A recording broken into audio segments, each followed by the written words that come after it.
वस्सहाबिही वसल्लम हुवल्लाहुल्लज़ी ला इलाहा इल्ला हु आलिमुल गैबि वश्शहादति हुवर रहमानुर रहीम हुवल्लाहुल्लज़ी ला इलाहा इल्ला हु अल मलिकुल कुद्दूस अस्सलामुल मुअमिनुल मुहैमिनुल अज़ीज़ुल जब्बारुल मुतकब्बिर सुब्हानल्लाहि अम्मा युश्रिकून हुवल्लाहुल खालिकुल बारिउल मुसव्विरु लहुल अस्माउल हुस्ना युसब्बिहु लहू मा फिस समावाति वल अर्द व हुवल अज़ीज़ुल हकीम सदक़ल्लाहु मौलाना अज़ीम। आक़ाए नामदार हज़रत मोहम्मद मुस्तफ़ा सल्लल्लाहु अलैहि वसल्लम खातमुन नबीयीन का उनकी हदीस का मफ़हूम है कि जब जुल्म होता देखो तो उसको अपने हाथ से रोको। अगर हाथ से नहीं रोक सकते तो उसको अपनी जबान से रोको, यानी या जहाद बिल जान करो या जहाद बिल लिसान करो। और अगर जबान से भी नहीं रोक सकते तो दिल में तो उसको बुरा जानो, लेकिन याद रखो कि ये ईमान की सबसे कमजोर हालत है। तो मेरे हजारा और एबटाबाद और मानसरा और हवेलियां के नौजवानों, बच्चों और बच्चियों और बहनों और बुजुर्गों, आप ईमान की कौन सी हालत में मुझे बताएं, पहली, दूसरी या तीसरी? मुझे हजारा के गयूर अवाम पे फख्र है, ये ईमान की पहली हालत में है। हाथ से रोकोगे ना, हाथ से रोकोगे ना, जुल्म को हाथ से रोकोगे ना, तो हाथ से रोकने का मतलब ये है कि आप अपने बच्चों के साथ निकले और एक पुरअमन सियासी तहरीक में हिस्सा डालें। जिस तरह आज से 85-70 साल पहले आपके और मेरे बुजुर्ग और पुरखे यहां से लाहौर मीनारे पाकिस्तान गए थे, इमरान खान आपको इस्लामाबाद बुला रहे हैं, आपने जाना है ना जी? जाना है, जाना है। तो मेरी आवाज के साथ आवाज मिला के बोलो, नारे तकबीर। ये शहीदों की सरजमीन है, ये अल्लाह और उसके हबीब से मोहब्बत करने वालों की सरजमीन है। मुझे याद है आज से 2-2.5 साल पहले जब हमारे हरिपुर के कमांडो अब्बास खान शहीद हुए गवादर में। आपसे मेरा रिश्ता आपको नहीं पता, इस धरती से मेरा रिश्ता है, यहां मेरा बचपन गुजरा है, दूसरी तीसरी जमात यहां पड़ी है। मेरे वालिद वली मोहम्मद साहब ने आपकी खिदमत की है, मैजिस्ट्रेट हुआ करते थे, एबटाबाद में भी रहे, हरिपुर में भी रहे, मानसेरा में भी रहे। मेरे खानदान ने हजारे के अवाम की खिदमत की है, आपका मेरे पे हक है। और मैं आप पे सिर्फ इतना हक जताना चाहता हूं कि जब लीडर कॉल दे तो सब घर खाली हो और सारे इस्लामाबाद में हो। आज से 2.5 साल पहले, ये बात मेरी गौर से सुने, मीडिया वाले भी सुने, लेकिन मेरे हजारे वाले भी सुने, और मैं उन लोगों में से नहीं हूं। मैं जबानी कलामी दोस्ती पर यकीन नहीं रखता। जब तक आप तन मन धन किसी के साथ खड़े नहीं होते, सवाल ही नहीं पैदा होता कि अल्लाह उन लोगों को आपके साथ खड़ा करे। मैंने सूबा हजारा की बात क्यों की? मैं ये समझता हूं कि पाकिस्तान में आज से 7-8 साल पहले पहली बार जब कश्मीर एक दौरे पे खान साहब भेज रहे थे, ISF का कन्वेंशन था, मैंने पूछा खान साहब से, खान साहब कश्मीरियों के लिए क्या पैगाम लेके जाऊं? उन्होंने कहा, अली जब कश्मीर जाओ, मुजफ्फराबाद खड़े हो तो कश्मीरियों को कहना इमरान खान कह रहे हैं कश्मीर के फैसले कश्मीर में होंगे। तो मैं हजारा में कह रहा हूं, हजारा के फैसले हजारा में होंगे इंशाल्लाह। और जब सूबा हजारा की बात होती है, इमरान खान साहब इसके हामी हैं, हम छोटे सूबों के हामी हैं।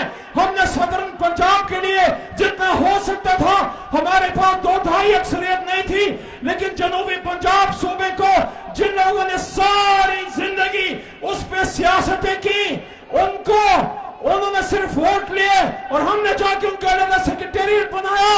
और अभी मुल्तान में हफ्ता पहले मैं, खान साहब और शाह महमूद कुरैशी साहब मुल्तान में थे वर्कर कन्वेंशन में। उन्होंने ये बात उनके सामने वाज़ेह की कि इस बार 2-2.5 अक्सरियत से आएंगे तो इंशाअल्लाह सूबा जनूबी पंजाब बनाएंगे। और आपके सूबा हजारा के लिए कौमी असेंबली और सेनेट के फ्लोर पे आजम खान सवाती साहब हो या मैं हूं, हमने खड़े होकर वहां पे बात की कि हजारा के अवाम जो चाहते हैं तहरीक इंसाफ और इमरान खान को वो देंगे इंशाल्लाह। तो मैं आपको ये कह रहा था, 2.5 साल पहले मैं हरिपुर आया। अब्बास खान एक कमांडो था, बल्कि है, क्योंकि शहीद मरा नहीं करते। अल्लाह कहता है कि शहीद मरते नहीं है, वो जिंदा है। मैं उनको रिजक पहुंचाता हूं, लेकिन तुम्हें उसका पता नहीं। मैं उनकी फातह पढ़ने जब हरिपुर गया, हमारे भाई उमर अयूब खान साहब का हल्का है। उमर अयूब साहब ने जिस तरह हजारे की अवाम की रिप्रेजेंटेशन की है कौमी असेंबली में, मैं उनको अप्रिशिएट करता हूं, उमर अयूब भाई को। अब्बास खान के वालिद के साथ बैठा मैं, और ये बात बड़ी गौर तलब है, पाकिस्तान के तमाम जर्री जवान, उनके खानदान जहां शहादतें आती हैं, वो इस बात को समझते हैं। मैंने सूरह बकरा की आखिर पढ़ी उनके वालिद के सामने, और मैं ये बोल रहा था कि रब्बना ला तुआखिज़ना इन नसीना वख्ताना, रब्बना वला तहमिल अलैना इसरन कमा हमलतहु अलल लज़ीना मिन क़ब्लिना, रब्बना वला तुहम्मिलना मा ला ताक़त लना बिह वाफ़ु अन्ना वग़फ़िर लना वरहमना अंत मौलाना फंसुरना अल क़ौमिल काफ़िरीन। मैंने कहा अल्लाह बस शहीद को आला दर्जे की शहादत नसीब करे, मग़फ़िरत नसीब करे। मैंने देखा तसल्ली की 2 बोल बोले तो अब्बास शहीद के वालिद साहब मुस्कुरा रहे थे, और मुझे कहते हैं एक खूबसूरत बाग था। ये अल्फाज का चुनाव तो देखें, शहीद का बाप क्या कह रहा है, कहते हैं एक खूबसूरत बाग था, उसमें खूबसूरत फूल खिले थे, उन फूलों में एक मेरा अब्बास भी था। अल्लाह को फूल पसंद आया, उसने अपने लिए चुन लिया। ये मेरे 2 और बच्चे सामने पाक फौज में हैं, इनका ये भी पाकिस्तान पे हाजिर हैं। तो हम पाकिस्तान के लिए निकले हैं। हजारे वालों, इमरान खान पाकिस्तान के लिए निकला है, इस्लाम के लिए निकला है। और वो नारा क्या लगाता है? वो नारा ये लगाता है, मैं पाकिस्तान के फैसले खुद करूंगा, अपनी आवाम की मर्जी से करूंगा, मैं डिक्टेशन नहीं लूंगा। मेरे पाकिस्तान से कोई भी ड्रोन अफगानिस्तान या ईरान या किसी इस्लामी बरादर मुल्क पे नहीं उड़ेगा। पाकिस्तान से बॉर्डर पर बम नहीं गिरेंगे, पाकिस्तान की फौज किसी के लिए यूज नहीं होगी, मेरे इदारे यूज नहीं होंगे। तो मैं ऑटो चाहिए तो सुन लो, एब्सोल्युटली नॉट।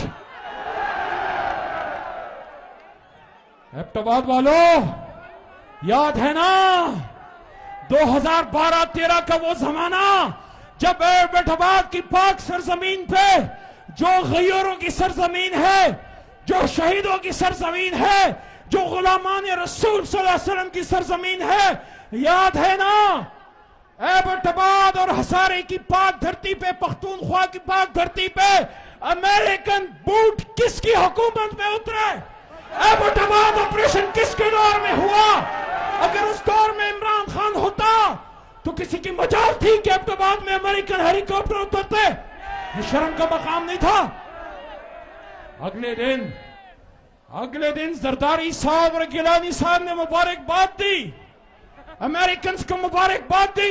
ये शर्म से डूब मरने का मकाम था। इमरान खान साहब वो आदमी जिसने यूनाइटेड नेशंस में जाके हुर्मत रसूल की बात की, खत्म नबूवत की बात की, और दुनिया को बताया कि मुसलमानों के दिलों में हुजूर सल्लल्लाहु अलैहि वसल्लम की कितनी मोहब्बत है। जब आप हुर्मत रसूल और शान रसूल में गुस्ताखी करते हो तो मुसलमानों आलम के दिलों का दर्द पहुंचता है। उस आदमी पे तोहमत मजहब का पर्चा कटवाना शर्म आनी चाहिए। राना सनाउल्लाह साहब आपको, शहबाज शरीफ आपको, और वो जो सब उनके करता दर्दा पीछे बैठे, और कोई नहीं। ये जो आपका भाई आपके सामने खड़ा है, मैंने इमरान खान साहब की हुकूमत में उनकी ताउन से ये आदमी जो आपके स्टेज पे बैठा, कासिम सूरी साहब, स्पीकर असद कैसर साहब, और उस वक्त कुर्सी पे बैठे अमजद अली खान साहब, उनकी मौजूदगी में मैंने खातम नबीन सल्लल्लाहु अलैहि वसल्लम की करारदाद जब पास की। इन स्कूलों में आज जब आपके बच्चों को दरसी कुतुब पढ़ाई जाती है, स्कूल में, कॉलेज में, यूनिवर्सिटी में, तो उसमें हुजूर सल्लल्लाहु अलैहि वसल्लम के नाम के साथ लिखा आता है खातम नबीन। ये कादियानियत की रद है। इस करारदाद से कादियानियत की कमर टूटी तो फजल रहमान साहब इमरान खान के दौर में तो खातम नबीन की करारदाद पास हुई। या भुट्टो साहब के दौर में कादियानियत के खिलाफ लॉ पास हुआ था, या इमरान खान के दौर में कादियानियत के खिलाफ करारदाद पास हुई, तो मौलाना फजलुर रहमान साहब मियां साहब के दौर में तो खत्म नबूवत के हल में तरमीम हुई, आप उनके साथ बैठे रहे, ना वो वजारत को ठोकर मारी, ना बंगला नंबर 22 को ठोकर मारी, ना कश्मीर कमेटी को ठोकर मारी, और मेरे लीडर के दौर में खातम नबीन की करारदाद इस्लामोफोबिया पे 15 मार्च को पूरे आलम इस्लाम, पूरी दुनिया बाक़ौम मुत्तहिदा से दिन मनाएगी। और इसी ऐवान से मेरे हाथ से एक और करारदाद पास हुई कि पाकिस्तान की कोई सरकारी यूनिवर्सिटी 16 साल डिग्री तब तक अपने बच्चों को नहीं देगी जब तक वो यकीन न बना ले कि कुरान तर्जुमे तफसीर के साथ पढ़ाया जाएगा। फिर इमरान खान साहब ने 8वीं 9वीं 10वीं में सीरत नबी सल्लल्लाहु अलैहि वसल्लम लाजमी करार दे दी। तो मैं आपको ये कहना चाहता हूं, ये गौर से सुन लो, एबटाबाद वालों, हरिपुर वालों, हवेलिया वालों, मानसेरा वालों, बालाकोट वालों, रोज सिर्फ निशान बहाना है, रोज सिर्फ बहाना है। इमरान खान निशाना है, और सिर्फ मुरासला इस बात पे नहीं कि रूस से ताल्लुक, इस्लाम के नाम पे बना हुआ मुल्क जिसमें पहली बार उसका वजीर आजम इस्लामी फलाही रियासत, मदनी रियासत की बात करता है, तो यहूद हनूस सब कुछ बर्दाश्त कर सकता है, लेकिन पाकिस्तान के वजीर आजम के मुंह से शरीयत और मदनी रियासत और सीरत नबी सल्लल्लाहु अलैहि वसल्लम, खत्म नबूवत और हुर्मत रसूल सल्लल्लाहु अलैहि वसल्लम सुनना नहीं चाहता, सुनना नहीं चाहता, सुनना नहीं चाहता। तो क्या सुनो, तो क्या एबटाबाद वाले पाकिस्तान की आजादी, हकीकी आजादी की इस जंग में इमरान खान के साथ है? वाकई है, दिल से हो। मैंने मियांवाली में भी ये बात की, यहां भी करा, एबटाबाद में जो मेरा दूसरा घर है, अली तो खड़ा है और खड़ा था और खड़ा रहेगा, क्योंकि अली का काम खड़ा रहना है। आप खड़े हो, आप खड़े हो, तो फिर आवाज से आवाज मिलाओ, आवाज से आवाज मिलाओ, नारा तकबीर। लगता है नाश्ता नहीं किया, लगता है खाना सही तरीके से नहीं खाया। ये गाने माने बंद करो, सुनो आप जोर से दोबारा। मैं तब तक नहीं उतरूंगा स्टेज से जब तक मेरा दिल खुश नहीं होता। नारा तकबीर। पाकिस्तान का मतलब क्या? इधर से हमारी बच्चों की आवाज नहीं चाहिए। पाकिस्तान का मतलब क्या? तेरा मेरा रिश्ता क्या? इस धरती से रिश्ता क्या? पाकिस्तान का मतलब क्या? मोहम्मद रसूलुल्लाह। पाकिस्तान जिंदाबाद, इमरान खान पाइंदाबाद, और हजारेवाल आप सदा सलामत रहो, आप पाइंदाबाद। बहुत शुक्रिया।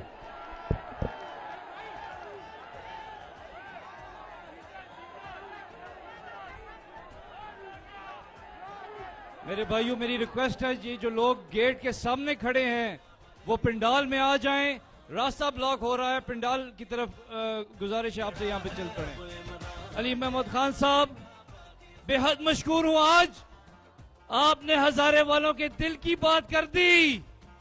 मेरे भाइयों, एक नारा लगाऊंगा, लेकिन अली महमूद खान साहब को भी पता लगना चाहिए कि कितना जोश है इस नारे में। एक ही नारा, मजा नहीं आया भाई, एक ही नारा। बहुत अच्छा जी। मैं कोहिस्तान से आए हुए भाइयों को वेलकम करता हूं, का मशकूर हूं। बडग्राम और अलाई से आने वाले भाइयों का मशकूर हूं।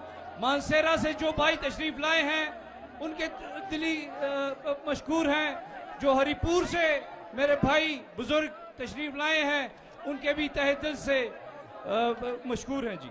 मेरे भाइयों, आपकी इंतजार की घड़ियां खत्म होने वाली हैं। अभी अभी राब्ता हुआ है कि खान साहब का हेली इस्लामाबाद से फ्लाई कर चुका है, और इंशाल्लाह कुछ ही लम्हों में खान साहब हमारे बीच होंगे। अभी मैं जिस शख्सियत को दावत देने वाला हूं वो तहरीक इंसाफ का फहर है। वो एक ऐसा नौजवान है जिस वक्त ये सारे चोर इकट्ठे हुए थे और सोच रहे थे कि आज हम हुकूमत बनाएंगे, तो उसने अपनी स्पीकर की कुर्सी पे बैठ के उन्हें ऐसा सरप्राइज दिया कि वो कभी भूल नहीं सकेंगे। मैं आपकी तालियों की गूंज में और आपके जोश में अपने भाई और साबिक टबाल वालों के भाई साबिक डिप्टी स्पीकर कौमी असेंबली साजिश की गई। आप सबको पता है कि पहले ये जो चोर डाकू, ये गुलाम जो पोजीशन में बैठे हुए थे, ये मान ही नहीं रहे थे। ये कह रहे थे ये झूठ है, जाली है ये मरासला। आपने देखा किस तरह पाकिस्तान की कौमी सलामती कमेटी ने इंडोर्स किया कि ये एक बैरूनी साजिश है। किस तरह कौमी असेंबली की सलामती कमेटी ने इंडोर्स किया। मेरे भाइयों, हमारे सफीर को बुलाकर वॉशिंगटन में बेइज्जत किया गया, धमकाया गया। आप मुझे बताओ कि क्या ये 22 करोड़ अवाम, ये मुल्क जिसके मैं और आप शहरी हैं, मेरे प्यारे पाकिस्तानियों, ये आप याद रखो, ये 57 इस्लामिक ममालिक में पाकिस्तान वाहिद मुल्क है जो इस्लाम के नाम पर बना। मैं और आप, हमारे बुजुर्गों ने जो नारा लगाया था, पाकिस्तान का मतलब क्या? नौजवानों, बुजुर्गों, ये ला इलाहा इल्लल्लाह मोहम्मद रसूलुल्लाह के नाम पे बना है। ये मुल्क इसलिए बना कि ये इस्लामी फलाई रियासत बनेगा, यहां पे अमीर और गरीब का फर्क खत्म होगा। इस मुल्क की इज्जत को, गैरत को बेच दिया गया, यहां पे गुलाम खरीदे गए। मेरे भाइयों, घुटने टेक दिए इन लोगों ने जिन्होंने 30-30 साल हमारा और आपका खून चूसा। मेरे भाइयों बहनों, जब मैंने रूलिंग दी, आपको याद है वो रूलिंग किस लिए दी? वो रूलिंग इसलिए दी कि पाकिस्तान में एक जमहूरी हुकूमत को खत्म कर रहे थे। मेरे भाइयों, इमरान खान का क्या कसूर है पता है आपको? इमरान खान का ये कसूर है कि उन्होंने आपको किसी के आगे झुकने नहीं दिया, ना खुद झुका, ना खुद बिका, ना अपने पाकिस्तानियों को किसी के आगे झुकने दिया। मेरे प्यारे पाकिस्तानियों, इमरान खान का ये कसूर था कि उन्होंने हमारे प्यारे नबी सल्लल्लाहु अलैहि वसल्लम की हुर्मत की बात की। उनका ये कसूर था कि उन्होंने अक़वाम मुत्तहिदा में खड़े होकर इस्लामोफोबिया का मुकदमा लड़ा। उनका ये कसूर था कि वो पाकिस्तान को इल्लामा इकबाल की खुदी की तरह आजाद और खुद मुख्तार बनाना चाहते थे। उनका ये कसूर था कि वो एक आजाद खर्जा पॉलिसी बनाना चाहते थे। मेरे पाकिस्तानियों, उनका ये कसूर था कि जो पाकिस्तान का असास है 22 करोड़ अवाम के साथ, वो पाक अफवाज, वो उसको मजबूत करना चाहते थे, एक सीसा पिलाई हुई दीवार की तरह। मेरे पाकिस्तानियों, आपने देखा इमरान खान वजीर आजम, हिंदुस्तान हमला करता है और इमरान खान कहता है इसके जहाज गिरा दो। आपने देखा उसका जहाज भी गिराया, पायलट भी पकड़ा, रुसवा भी हुआ। और जब अमेरिका का आया कि ड्रोन अगर हमला आएगा तो इमरान खान ने कहा कि अपनी मैं पाक फिजाइया को कहूंगा इसका ड्रोन भी गिरा दो। मेरे भाइयों, जब सरजमीन मांगने की बात आई, जब अड्डे मांगने की बात आई, तो उसका कसूर इमरान खान का यह था कि वो बिका नहीं। उसने एब्सोल्युटली नॉट बोला। इंशाल्लाह इस हकीकी आजादी की जंग में शिरकत करोगे, निकलोगे, गुलामों को बाहर भगाओगे ईवानों से।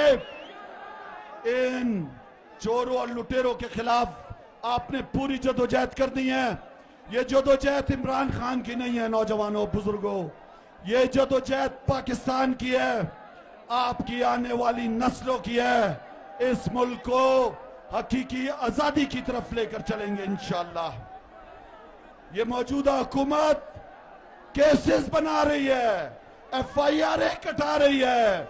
मेरे जैसे एक आम सिपाही पे भी FIR कटा दी। मैं बताना चाहता हूं इस बुज़दिलों को, इस इंपोर्टेड हुकूमत के गुलामों को, अमेरिका के पिट्ठुओं को, कि जितनी भी FIR कटाओ, हम अपना डरने वाले हैं, ना झुकने वाले हैं, ना पीछे हटने वाले हैं। इस आजादी को, हकीकी आजादी को लेकर दम लेंगे। मेरे भाइयों बताओ, जब यहां पे जुल्म होता है, जब हमारी बहनों की इज्जतें लूटती हैं, जब डाके डलते हैं, जब धमाके होते हैं, क्या इतवार के दिन रात को 12 बजे अदालतें खुलती हैं? ये अदालतें क्यों खुली रात को 12 बजे? ये किसने खुलाई? ये कौन था जिसको अमेरिका ने कहा कि इमरान खान को हटाओ? मेरे नौजवानों, इन सब को समझाना है कि अब पाकिस्तान वो पाकिस्तान नहीं रहा। अब पाकिस्तान की आवाम जाग चुकी है। मेरे साथ नारा लगाना है आपने। नारे तकबीर, नारे रिसालत, नारे हैदरी। कौन बचाएगा पाकिस्तान? पाकिस्तान। बहुत शुक्रिया।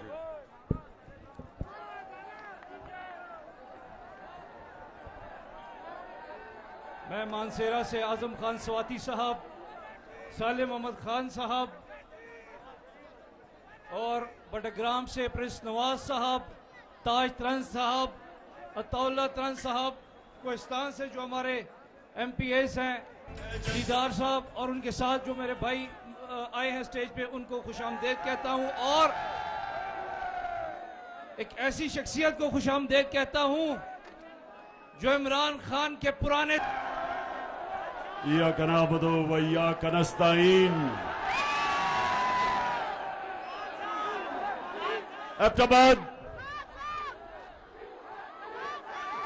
एबटाबाद इस शानदार और जुनूनी इस्तकबाल का दिल से आपका शुक्रिया अदा करता हूं। बहुत बहुत शुक्रिया। मैं आज आपके पास किसी मकसद से आया हूं। नौजवानों, डीजल और पेट्रोल की अभी बाद में बात करता हूं। पहले जिस मकसद से मैं आपके पास आया हूं, आपने थोड़ा सा सब्र करके मेरी बात सुनिए। मैं आज एबटाबाद में अपनी बहनों को खास तौर पे खराज तहसीन पेश करता हूं कि हमारे मुखालिफ वो ये कहते हैं कि गर्मी बहुत ज्यादा होगी, लोग नहीं निकलेंगे इस्लामाबाद में। ये मेरे बहादुर नौजवानों के लिए तो खैर गर्मी कुछ नहीं है, हमारी बहनों के लिए भी गर्मी कुछ नहीं है। इंशाअल्लाह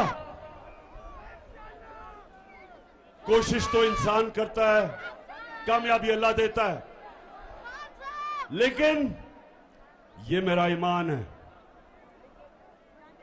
कि 20 तारीख के बाद जब मैं इस्लामाबाद की अपनी कौम को कॉल दूंगा, ये मेरा ईमान है कि जितने मर्जी भी ये कंटेनर खड़े कर दें, 20 लाख लोग से ज्यादा इस्लामाबाद आएंगे इंशाअल्लाह। एबटाबाद जरा फिर से, क्योंकि ये सारे डर डर के इस जलसे को देख रहे होंगे,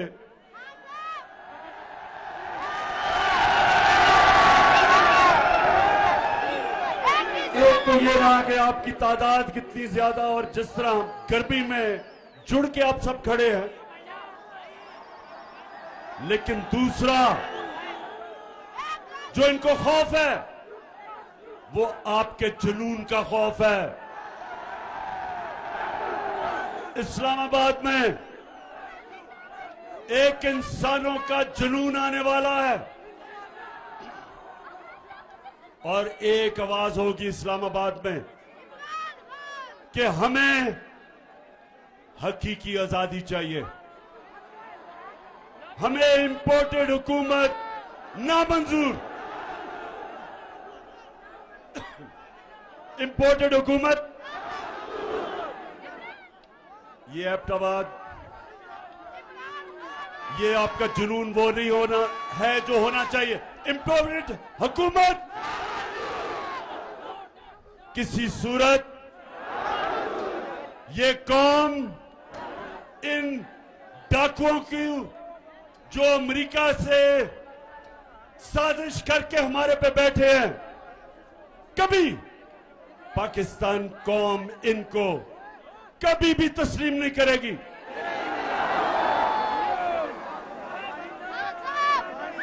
अब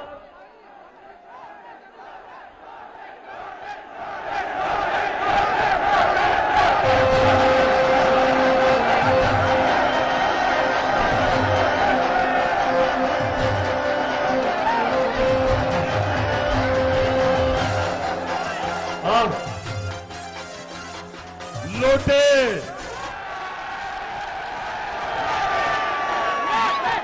जहां तक मेरी गिनती है, पख्तूनख्वा में से तो सिर्फ एक लोटा निकला है और जहां तक मुझे बताया गया अभी तक वो लोटा पेशावर आने की उसने जुर्रत नहीं की। इंशाअल्लाह जिधर भी ये लौटे जाएंगे पाकिस्तान में, जिधर भी जाएंगे, इनको दो नारे लगेंगे। दो नारे क्या हैं?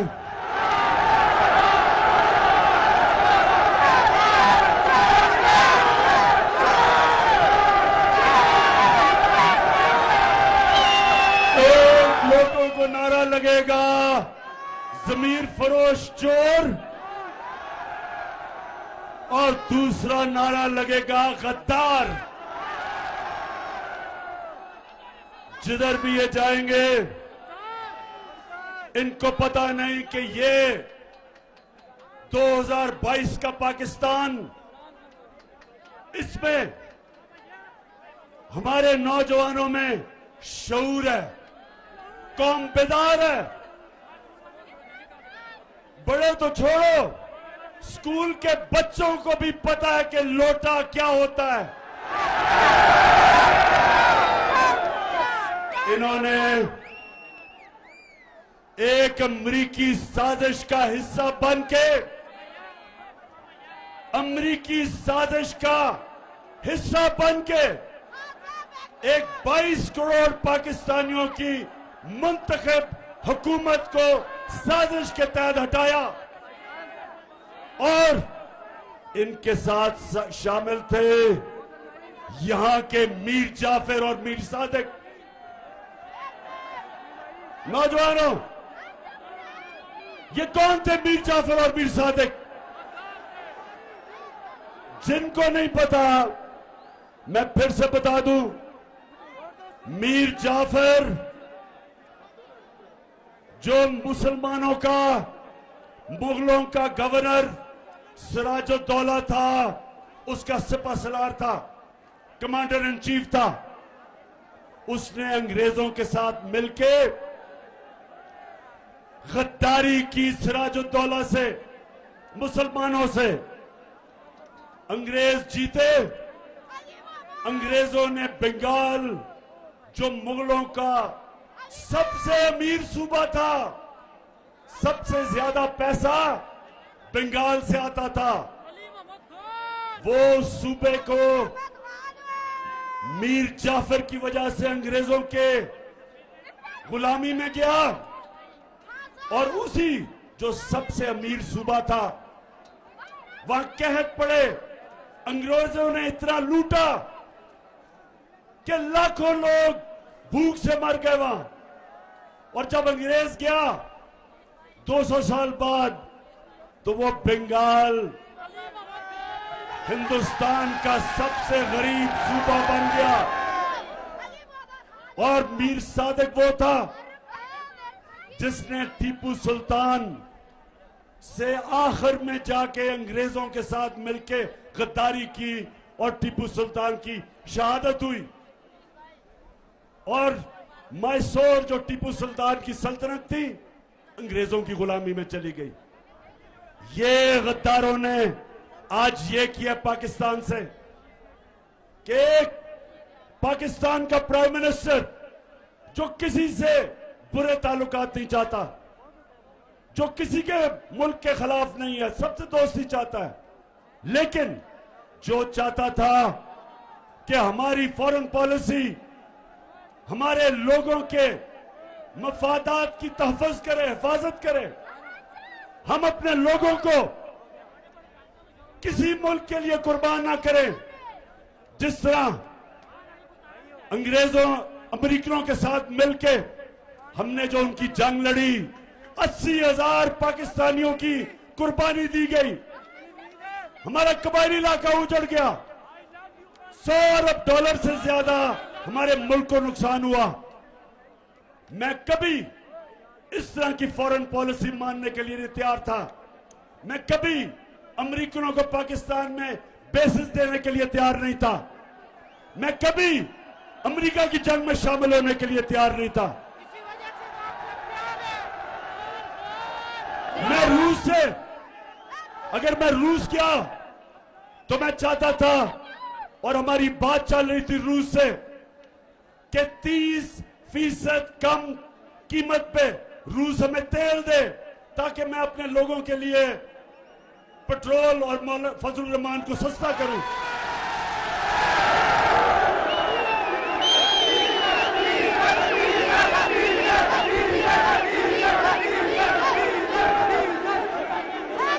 और उसके अलावा 20 लाख टन गंदम जो हमने खरीदनी है रूस से हमें 30% कम कीमत पे मिल रही थी। तो मेरा मकसद तो मेरी कौम है। मैं क्यों अपनी कौम के मुफादात को अमेरिका के लिए कुर्बान करूं? तो अहमदाबाद के लोगों, मेरे पाकिस्तानियों, उनको इस तरह का अमेरिकनों को प्राइम मिनिस्टर नहीं चाहिए था।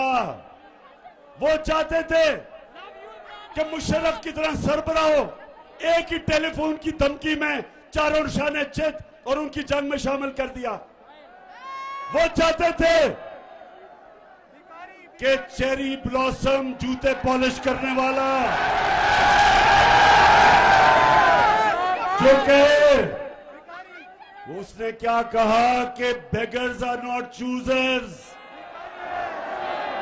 मतलब ये कि जो हम तो बेकारी हैं इसलिए हमें अमेरिका की गुलामी करनी पड़ेगी। शहबाज शरीफ, तुम बेकारी हो, तुम गुलाम हो, तुम बुज़दिल हो, तुम डाकू हो, तुम्हारी चोरी का पैसा बाहर पड़ा हुआ है और अपने पैसे को, अपने चोरी के पैसे की और अपने भाई के और अपने खानदान के चोरी के पैसे को बचाने के लिए आपने, अगर आप समझते हैं कि हम आपके खातिर अमेरिका की गुलामी करेंगे, किसी गलतफहमी में ना रहो। ये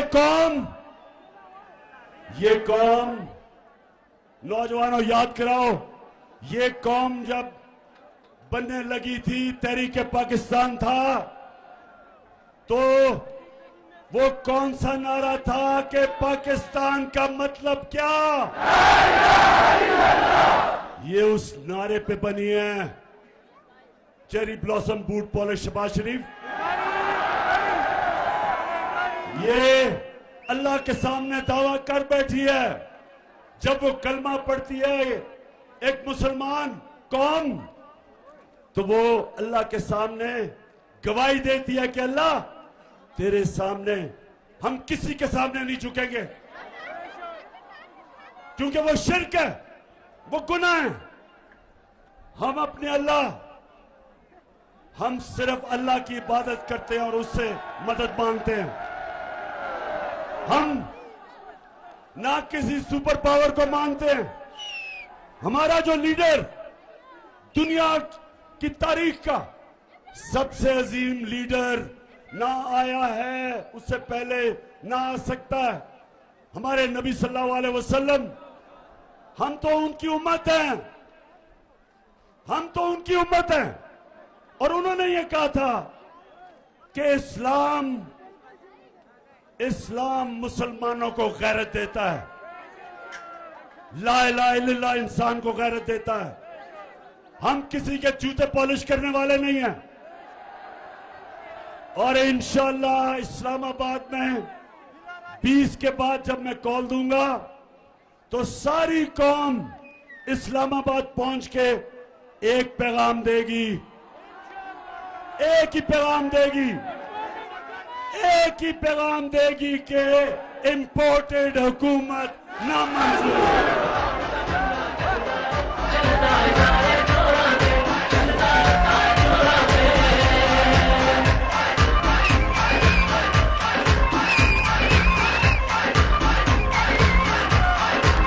मच्छे रंग देंगा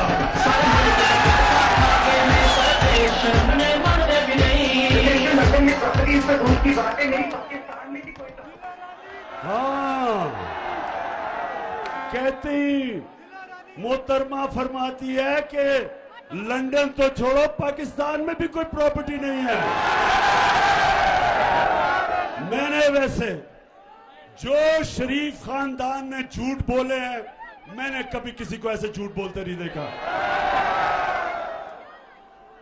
तो अच्छा, अब नौजवानों, बाशऊर नौजवानों, दिलेर नौजवानों और मेरी बहनों, सुनो जरा। मैं आज अपने मीडिया से एक सवाल पूछता हूं। ये जब से इंपोर्टेड हुकूमत आई है, सारी चीजों की कीमतें ऊपर चली गई है। तो मैं अपने मीडिया से पूछता हूं कि कितनी दफा आप माइक लेके दुकानों में और बाजारों में जाके पूछा कि महंगाई है या नहीं है। हमारी बारी तो 4 रुपए टमाटर पड़ते था तो सारे बाजारों में फिरने शुरू हो जाते थे कि जी कितना नया पाकिस्तान। तो मैं चाहता हूं कि हमारा मीडिया हमारे से जो कर गया, और ठीक है मीडिया को करना चाहिए, मीडिया का काम है तनकीद करना, लेकिन ये जो अब इंपोर्टेड हुकूमत आई है, अब तो मुझे माइक नहीं नजर आ रहा कहीं जाते हुए। अब तो मीडिया के मेरे बड़े बड़े जबरदस्त मीडिया के हमारे लोग हैं। तो मैं जरा आज आपसे दरख्वास्त करता हूं कि खुदा के वास्ते जरा माइक लेके दुकानों में तो जाएं, बाजारों में जाएं, नौजवानों के पास जाएं। घी की कीमत पूछ लें कि घी कितना है, पूछे तो सही कीमतें किधर गई हैं, बिजली कितनी है, और अभी डीजल और पेट्रोल कितना है, पूछे तो सही लोगों से।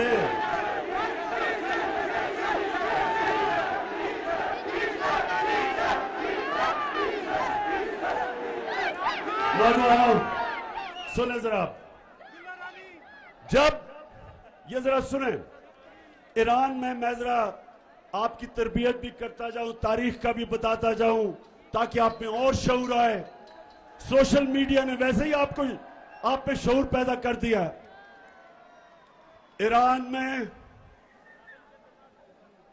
1954 के करीब, सुने जरा, एक उनका बड़ा तकड़ा इलेक्टेड प्राइम मिनिस्टर आया, उसका नाम मुसद्दक था। मुसद्दक इलेक्ट होके आया ईरान में।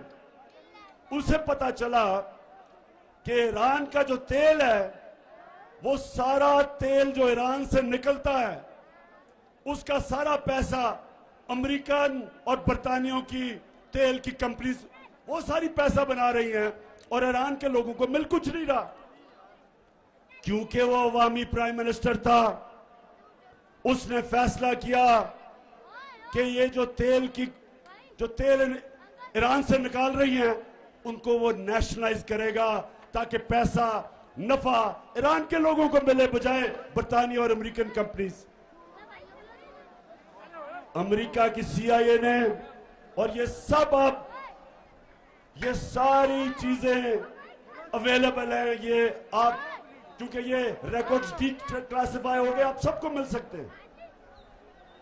हुआ क्या, अमेरिका ने फैसला किया कि इसको कराना चाहिए, रजीम चेंज करनी चाहिए।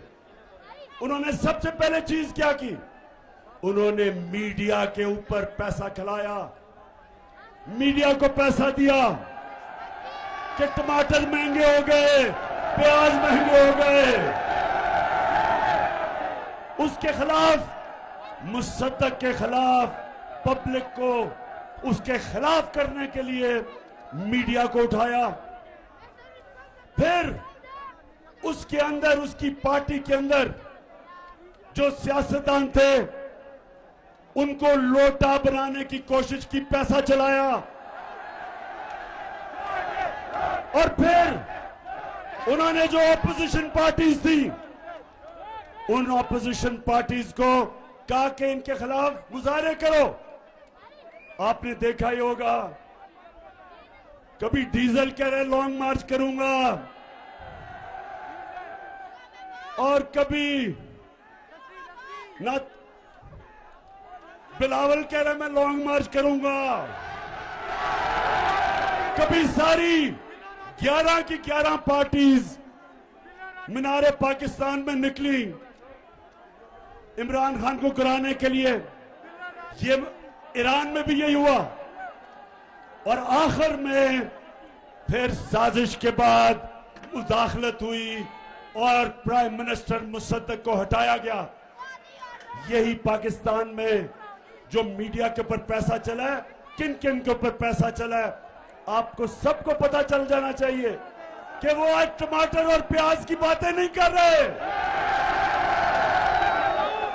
वो आज बिजली की कीमत जो बढ़ी है, बातें नहीं कर रहे। वो आज ये नहीं बता रहे कि ये जनाब एक आदमी जिसको इन्होंने प्राइम मिनिस्टर बनाया है और जिसके बेटे को चीफ मिनिस्टर बनाया है, ये कोई बात नहीं कर रहा कि इनके ऊपर फैमिली पे 40 अरब रुपए के करप्शन के केस हैं। 16 अरब FIA के अंदर इनके नौकरों के नाम पे पैसे पकड़े हैं, जिसमें आपने सुना होगा मकसूद चपरासी का, जिसको बाहर भिजवा दिया। 375 करोड़ रुपए एक चपरासी के अकाउंट से निकले हैं। ये FIA का केस है।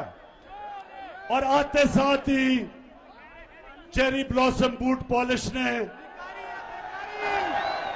FIA का वो सारे लोग जिन्होंने तफ्तीश की थी उनको निकाला इसने, उनसे इंतकाम कि कैसे तुम्हारी जरूरत है कि मेरे खिलाफ तुमने तफ्तीश की।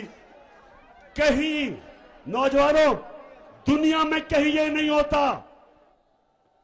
मैं अपनी अदलिया से पूछता हूं कि मैं बड़े अदब से पूछता हूं कि इतवार को तो आपने सो मोटो एक्शन ले लिया, आपने रात के 12 बजे अदालतें खोल ली, लेकिन ये जो आपके सामने हो रहा है, किसी जमहूरियत में यह हो सकता है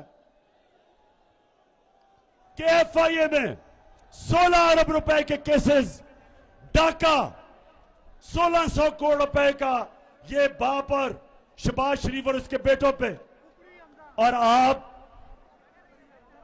इसमें कुछ नहीं कर रहे। मुल्क का 1600 करोड़ रुपया चोरी हो और ऊपर वो बिठा दें, बिल्ले को बिठा दें दूध की हिफाजत करने के लिए।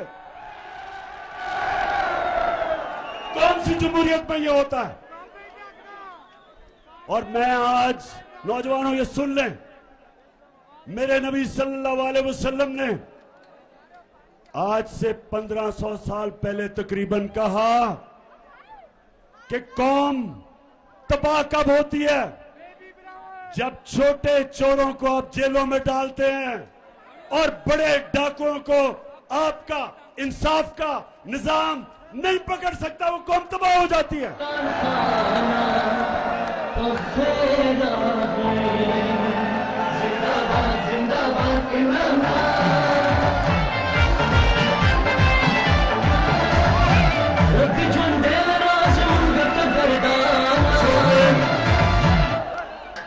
अब देखें, अब जरा नौजवानों जरा सुने, हमारे नबी सल्लल्लाहु अलैहि वसल्लम जिन्होंने मदीना की रियासत बना के एक ऐसी मिसाली रियासत बनाई कि कई सौ सदियों तक, कई सौ साल तक मुसलमान दुनिया की इमामत की उन्होंने, तो उन्होंने जब ये कहा कि छोटे चोरों को जब जेल में डालते हो और बड़े डाकुओं को आपका निजाम नहीं पकड़ सकता, कौम तबाह हो जाती है। छोटे चोर साइकिल चोरी करेगा, भैंस चोरी करेगा, मोटरसाइकिल चोरी करेगा, हाँ मुल्क में तो मुश्किल पड़ेगी, लेकिन कौम नहीं तबाह होगी। कौम तब तबाह होगी जब अरबों रुपया मुल्क से चोरी करके, और जब आप अरबों रुपया चोरी करते हैं, आप बिस्तर के नीचे नहीं रख सकते, आप बैंक में नहीं डाल सकते, आपको मुल्क से बाहर भेजना पड़ता है। और जब अब मुल्क से पैसा बाहर भेजते हैं, डॉलर लेते हैं, जब डॉलर खरीद के मुल्क से पैसा बाहर भेजते हैं, डॉलर की कमी होती है। जब डॉलर कम होता है तो रुपया गिर जाता है, डॉलर ऊपर चला जाता है, रुपया नीचे। जब रुपया गिरता है, और जैसे ये आए हैं रुपया गिरना शुरू हो गया, जब रुपया गिरता है नौजवानों तो महंगाई होती है, सब चीज महंगी हो जाती है, गुर्बत होती है, मुल्क तबाही की तरफ चला जाता है। आज एक एक दुनिया में मुल्क जो गरीब है, उन सारे मुल्कों पे एक चीज है, उनके पैसे वाले लोग पैसा चोरी करके मुल्क से बाहर लेके जाते हैं और उनका इंसाफ का निजाम उनको नहीं पकड़ सकता।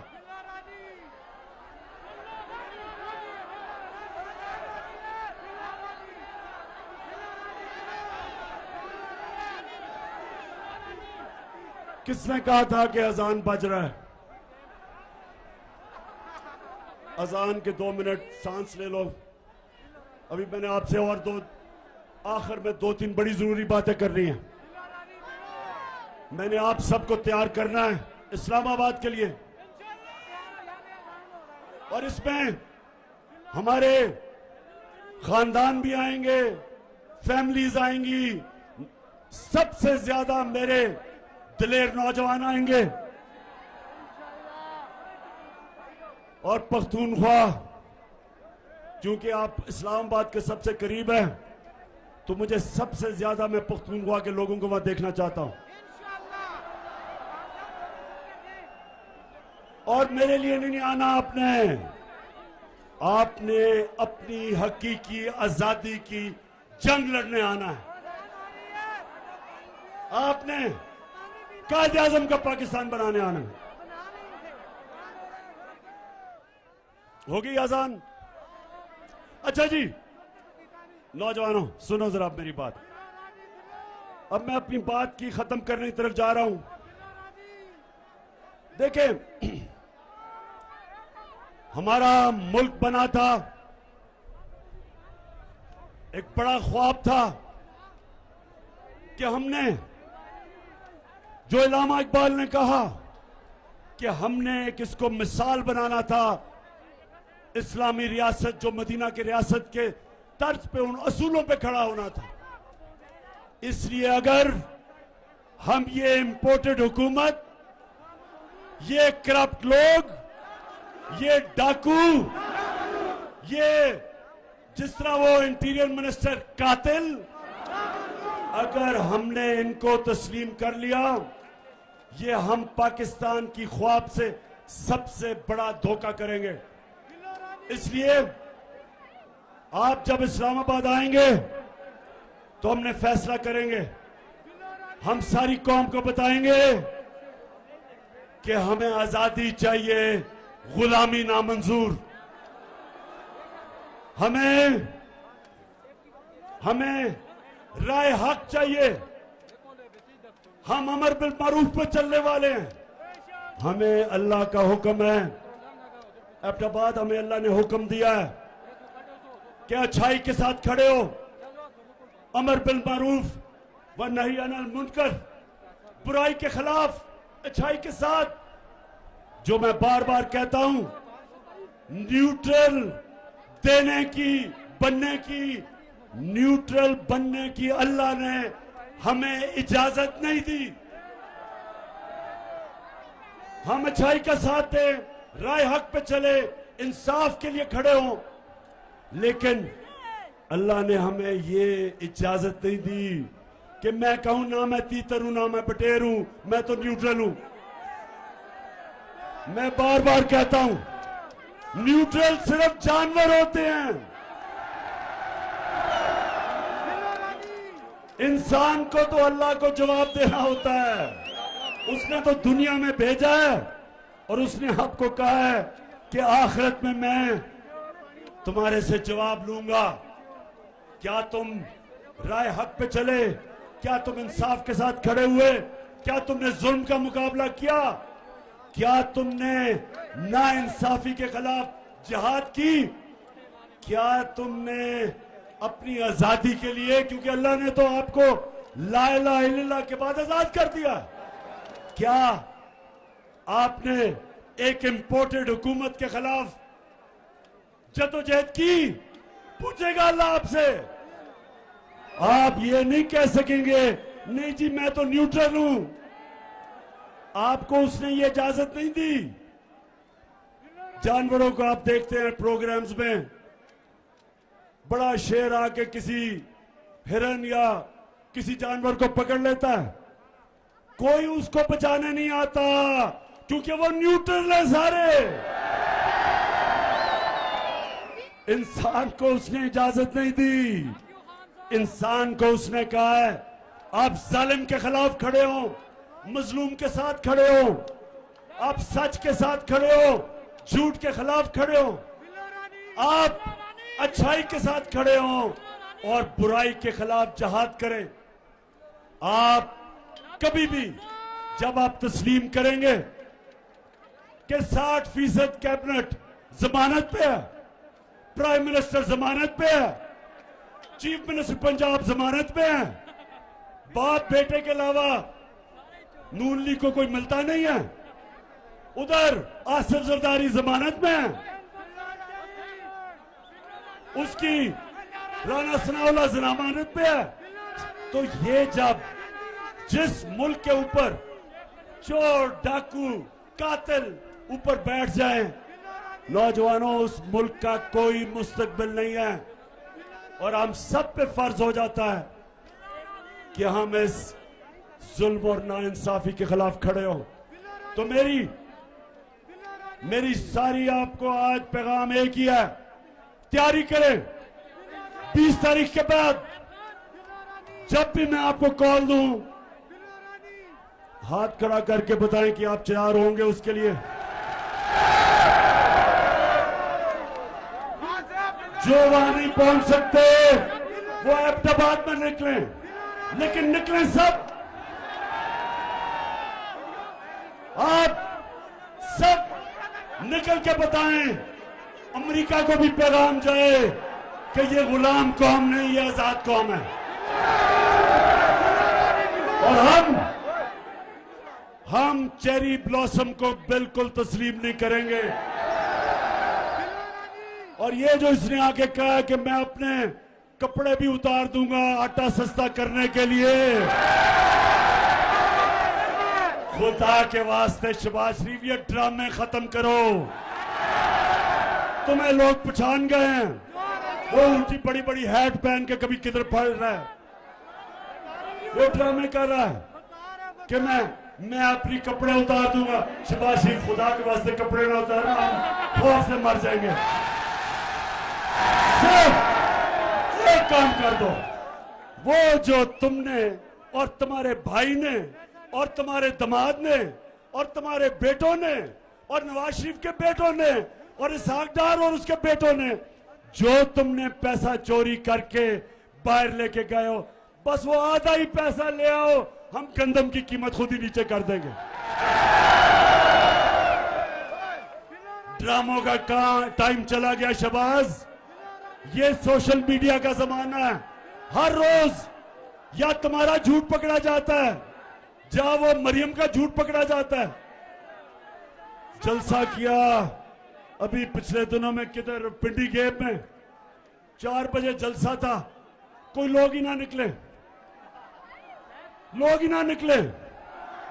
फिर बड़ी दूर दूर से लोगों को लाके अंधेरे में जलसा करके और झूठ का पुलंदा कि मेरी पाकिस्तान तो, इंग्लैंड तो छोड़ो, पाकिस्तान में भी कोई प्रॉपर्टी नहीं है।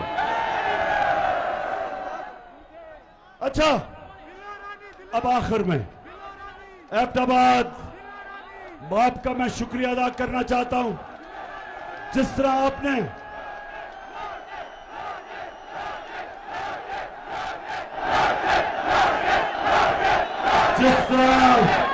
आपने हमें इलेक्शन जताई, शिकस्त दी, कहते थे कि नून लीग का गढ़ है। नून लीग, ये आज मेरी बात सुन लो, इलेक्शन से ना भागो।